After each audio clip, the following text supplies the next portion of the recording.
হাই বন্ধুসকল, আপোনালোকক আমাৰ ইউটিউব চেনেলৰ অন্য এটা ভিডিঅ'লৈ স্বাগতম জনালোঁ। বন্ধুসকল, মুখ্যমন্ত্ৰীয়ে বহুত ভাল খবৰ দিলে, চৰকাৰী ঘৰৰ বহুত ভাল খবৰ দিলে আৰু এটা নতুন নিয়ম আহি গ'ল। আৰু এই নতুন যিটো নিয়ম আহিছে এইটো বহুত ভাল নিয়ম হয় বন্ধুসকল। এইটো যিটো নিউ ৰুল আহিছে, মুখ্যমন্ত্ৰীয়ে বহুত ভাল কাম কৰিছে বন্ধুসকল, আপোনালোকেও শলাগ ল'বলগীয়া। কাৰণ আমি সকলোৱে প্ৰায়ভাগ জেগাতে দেখিছোঁ যে ঘৰ পোৱায়ো ঘৰ পাই থাকে। যোৱা বছৰত যদি পাইছিলে আকৌ এই বছৰ পায়, আকৌ তাৰ অহা বছৰতো পাব। তেনেকৈ একে ঘৰ মানুহে 3টা বা 4টালৈকে ঘৰ পায় আৰু আমি প্ৰায়ে দেখিছোঁ আমাৰ ইয়াতো পাইছে। কাৰণ কেলৈ অকণমান চিনাকি হ'লে নামটো দি দিয়ে, বা যিসকল দুখীয়া হয় তেওঁলোকৰ নামটো কাটি পইচা দিব নোৱাৰাৰ কাৰণে বেলেগক দি দিয়ে। তেনেকুৱা প্ৰায়ভাগ হৈছে, আমাৰ ইয়াতো হৈছে। আৰু জিঅ' টেকিং সেইসকলক কৰে যিসকলে পইচা দিব পাৰে, আনকি ধনীয়েও পাইছে যিসকলে পাব নালাগে, দুখীয়া থাকি গৈছে যিসকলৰ বৰষুণত পানী পৰে বন্ধুসকল। এনেকুৱা ক্ষেত্ৰত মুখ্যমন্ত্ৰীয়ে এটা নতুন নিয়ম আনিলে, ভাল কৰিলে যে জিঅ' টেকিঙৰ কাৰণে যিসকল জীৱিকা সখী আছে গোটৰ, আত্মসহায়ক গোটৰ জীৱিকা সখীসকলে জিঅ' টেকিং কৰিব আৰু নিশ্চয় তেওঁলোকে কাৰেক্ট মতে কৰিব।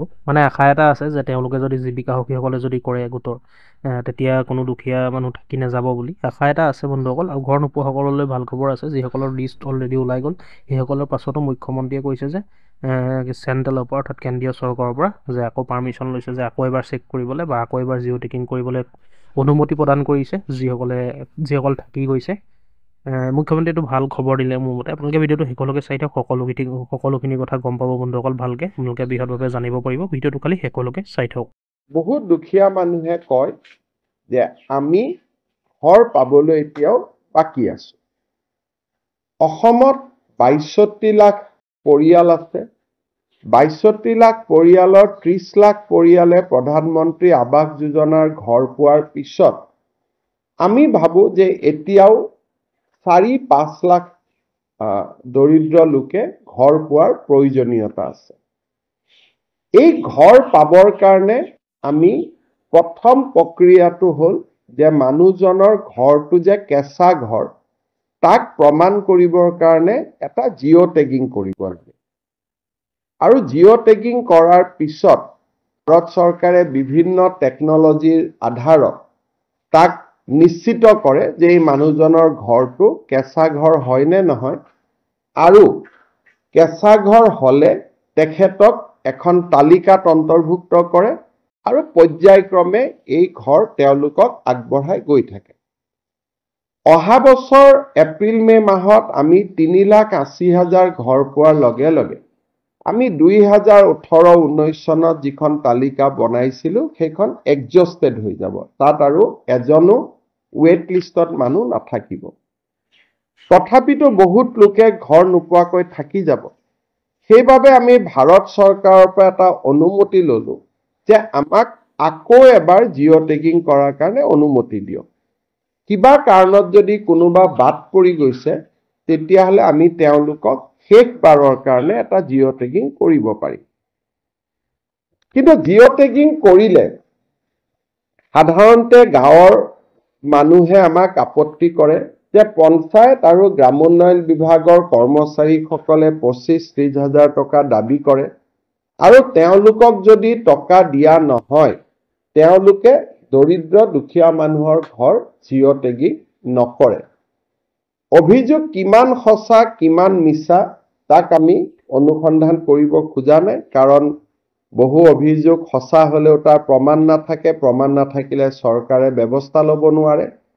সেইকাৰণে আমাৰ সদায় লক্ষ্য আছে যে ইম্প্ৰুভমেণ্ট অফ দ্য ছিষ্টেম, ব্যৱস্থাৰ পৰিৱৰ্তন হ'ব লাগে, যাতে ব্যৱস্থাৰ পৰিৱৰ্তনত দুৰ্নীতি বা দৰিদ্ৰ মানুহক প্ৰবঞ্চনা কৰাৰ যিখিনি ক্ষমতা, সি যাতে একেবাৰে সীমিত হৈ পৰে, যে কৰিব খুজিলেও কৰিব নোৱাৰে। সেইবাবে এইবাৰ আমি জিঅ' টেগিঙৰ এটা নতুন ব্যৱস্থা আৰম্ভ কৰিছোঁ। এইবাৰ প্ৰথম জিঅ' টেগিংটো আমাৰ গাঁৱৰ মহিলা আত্মসহায়ক গোটসকলক যোনে পৰিচালনা কৰে, জীৱিকা সখী বাইদেউসকলৰ দ্বাৰা আমি প্ৰথম জিঅ' টেগিংটো কৰাম। লোকসভা নিৰ্বাচনৰ সময়তো মই ৰাইজক প্ৰতিশ্ৰুতি দিছিলোঁ যে আমি আত্মসহায়ক গোটৰ সুবিধা লৈ এইবাৰ আমি জিঅ' টেগিং কৰাম।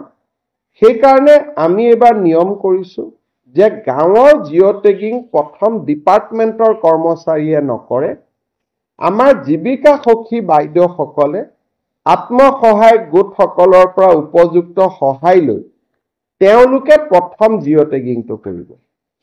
এইটো ভাৰতৰ ভিতৰতে অসমত প্ৰথমবাৰ আমি আৰম্ভ কৰিছোঁ যে ডিপাৰ্টমেণ্টে জিঅ' টেগিং নকৰে, আত্মসহায়ক গোটৰ বাইদেউসকলে ঘৰে ঘৰে লৈ যাব আৰু জীৱিকা সখী বাইদেউসকলে জিঅ' টেগিং কৰিব।